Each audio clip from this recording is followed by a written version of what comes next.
Ayah bunda, ayo jujur, siapakah di sini yang pernah bahkan sering marah berlebihan atau membentak anak?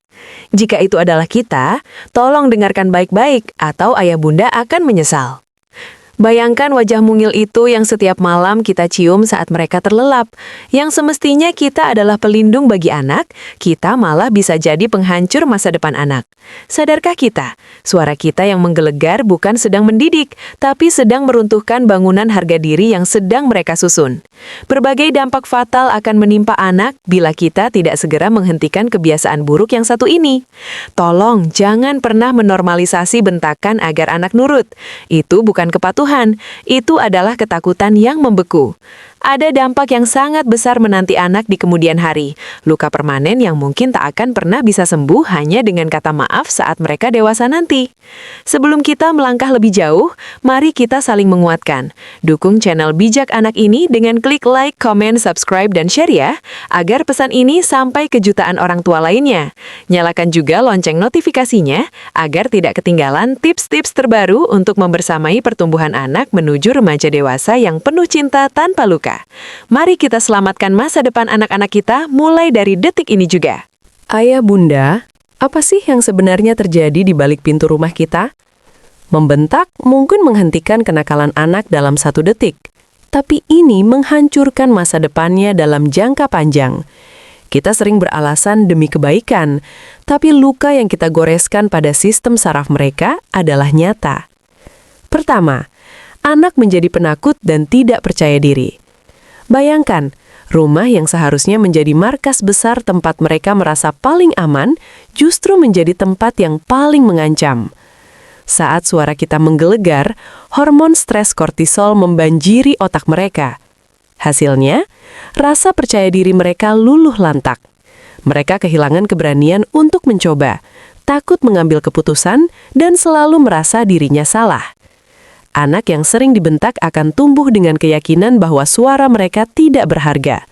Mereka tidak percaya pada kemampuan sendiri karena figur otoritas tertingginya, yaitu kita, selalu meruntuhkan mentalnya dengan teriakan. Kedua, mudah cemas dan gelisah. Ini yang paling menyedihkan.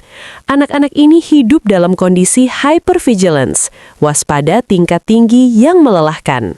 Mental mereka tidak pernah tenang, karena mereka tidak pernah tahu kapan badai suara kita akan datang lagi. Mereka jadi mudah kaget, sulit tidur nyenyak, dan selalu merasa gelisah tanpa alasan yang jelas. Kecemasan ini bukan sekedar perasaan, tapi perubahan pola kerja otak yang terbawa hingga dewasa. Mereka tumbuh menjadi orang yang sulit mengambil resiko, karena trauma bawah sadar yang berbisik, hati-hati atau kau akan diserang. Ayah bunda, teganya kita membuat dunia yang luas ini terasa begitu sempit dan menakutkan bagi mereka, hanya karena kita gagal mengelola emosi kita sendiri. Mari kita masuk lebih dalam ke sisi gelap yang jarang kita sadari. Jika sebelumnya kita bicara tentang ketakutan, sekarang mari kita bicara tentang bagaimana karakter anak mulai bermutasi untuk bertahan hidup dari amarah kita. Ketiga, menjadi kasar, keras kepala, dan pemberontak. Seringkah ayah bunda merasa, kok anak ini makin dikerasin malah makin ngelawan? Jawabannya sederhana, anak adalah peniru yang ulung. Saat kita membentak, kita sedang memberikan kursus singkat tentang bagaimana cara menyelesaikan masalah dengan kekerasan. Suara tinggi kita adalah senjata, dan anak akan belajar menggunakan senjata yang sama untuk melindungi dirinya. Anak yang sering dibentak akan menganggap bahwa dunia adalah tempat yang keras, di mana yang berteriak paling kencanglah yang menang. Mereka tidak lagi bisa disentuh dengan kelembutan, karena saraf mereka sudah kebal dan hanya merespons ancaman. Jangan kaget jika suatu hari nanti, kata-kata kasar yang pernah kita lontarkan padanya berbalik menghujam jantung kita sendiri melalui mulut mereka. Mereka bukan nakal ayah bunda, mereka hanya sedang mempraktikkan apa yang mereka pelajari di rumah. Keempat, sulut berkata tidak, the people pleaser trap. Ini adalah dampak yang jauh lebih sunyi namun sangat menyakitkan. Sebagian anak merespons bentakan dengan cara menyerah total. Karena mereka takut akan amarah kita, mereka belajar untuk selalu menyenangkan orang lain demi keamanan dirinya sendiri. Mereka tumbuh menjadi pribadi yang tidak punya prinsip, takut mengecewakan orang lain, dan sulit menetapkan batasan atau boundaries. Mereka akan melakukan apa saja agar orang tidak marah padanya, meskipun itu artinya mereka harus mengorbankan perasaan, waktu, bahkan harga diri mereka sendiri. Di masa depan, anak-anak seperti ini sangat rentan menjadi korban perundungan atau dimanfaatkan dalam hubungan yang toksik. Mereka tidak berani bersuara, karena sejak kecil suara mereka telah dibungkam oleh suara kita yang lebih menggelegar. Ayah bunda, mari kita bergeser sejenak dari soal karakter ke soal masa depan yang lebih nyata, kecerdasan dan pergaulan mereka. Seringkali kita membentak karena ingin mereka pintar atau nurut, tapi yang terjadi justru sebaliknya. Kita sedang mengunci pintu potensi mereka rapat-rapat. Kelima, hilangnya fokus belajar. Mungkin ayah bunda sering bertanya, kenapa anak saya susah sekali menangkap pelajaran? Kenapa dia lambat? Jawabannya bisa jadi ada pada suara tinggi kita semalam. Secara medis, saat anak merasa terancam oleh bentakan, otak mereka masuk ke mode survival. Amigdala, bagian otak yang mengurus emosi, mengambil alih kendali. Sementara prefrontal cortex, bagian otak yang mengurus logika dan belajar, seolah-olah mati atau shutdown. Anak yang sering dibentak tidak bisa fokus belajar, karena otaknya terlalu sibuk memproses rasa takut dan stres. Tekanan emosional ini menghambat sinaps saraf untuk terhubung. Mereka tidak malas ayah bunda, mereka hanya sedang berjuang melawan badai di dalam kepalanya yang kita ciptakan sendiri. Bagaimana mungkin mereka bisa menghafal rumus atau kata-kata bijak jika di telinga mereka masih terngiang teriakan kita yang menghujam? Keenam, sulit bersosialisasi. Dunia luar adalah cermin dari apa yang mereka alami di rumah. Anak yang terbiasa dibentak akan mengalami hambatan besar dalam membangun hubungan yang sehat dengan orang lain.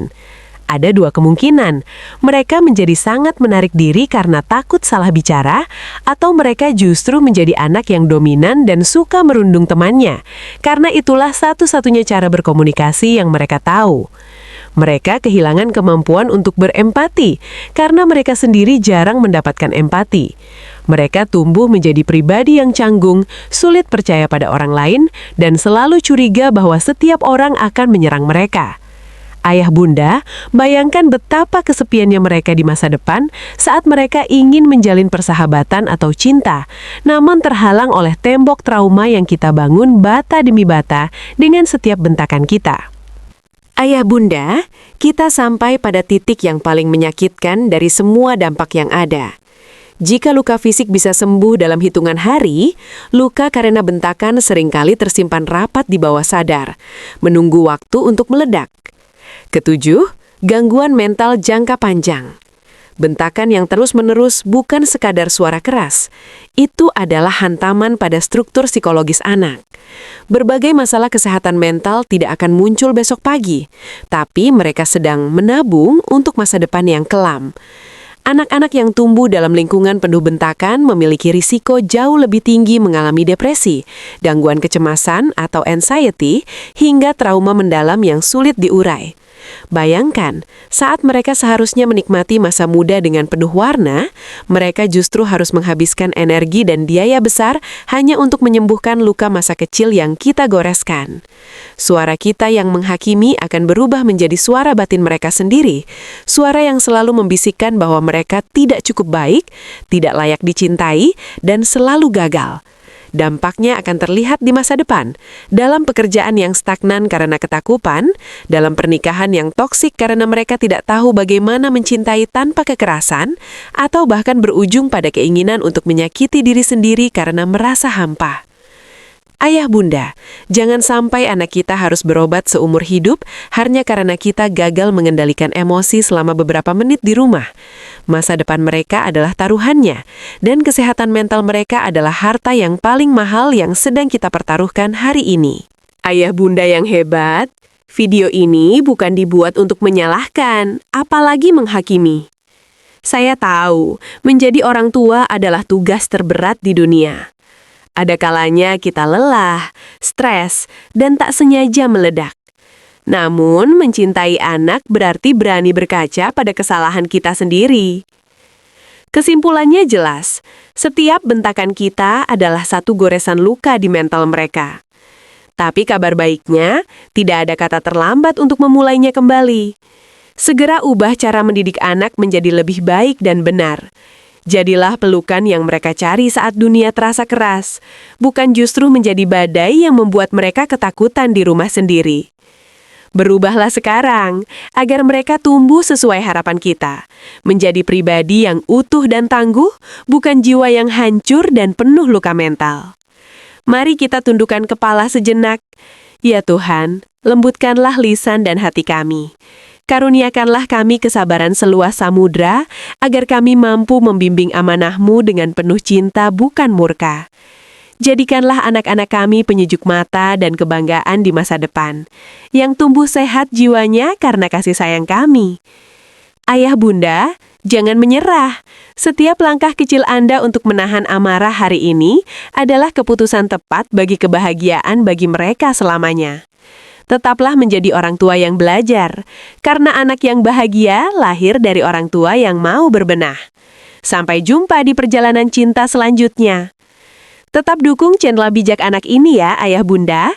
Dukungan Ayah Bunda sangat berharga dengan share sebanyak-banyaknya, agar lebih banyak orang tua yang mendengar informasi ini, dan lebih banyak lagi masa depan anak terselamatkan. Wassalamualaikum warahmatullahi wabarakatuh.